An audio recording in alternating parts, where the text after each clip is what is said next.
কেউ যদি নবীজির কোন শানকে বিন্দু পরিমাণ খাটো করে, ছোট করে, সে কাফের, সে লানত প্রাপ্ত। আপনি যেই শব্দ নিজের জন্য ব্যবহার করবেন, বাবার জন্য ব্যবহার করবেন, দেশের জন্য ব্যবহার করবেন, সমাজের জন্য ব্যবহার করবেন, ওই সব শব্দ নবীর জন্য ব্যবহার করতে পারবেন পারবেন না। পৃথিবীতে দুই ধরনের জাহেল আছে, একটা জাহেলে মুফরত, একটা জাহেলে মুরাক্কাব। জাহেলে মুফরত হচ্ছে যিনি জিনিসটা বুঝতেছে না, এটা উনি বুঝতেছে, মানে আমি বিষয়টা বুঝতেছি না, এটা আমি বুঝতেছি যে আমি বিষয়টা বুঝতেছি না।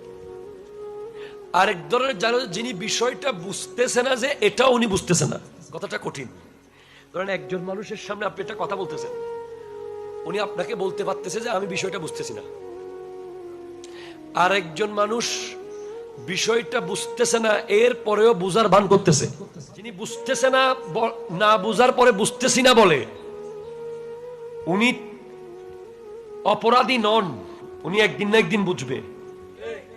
আর যিনি না বুঝে বোঝার ভান করতেছে, না জেনে জানার ভান করতেছে, উনি যে বিষয়টা বুঝতেছে না, এটাও উনি বুঝতেছে না।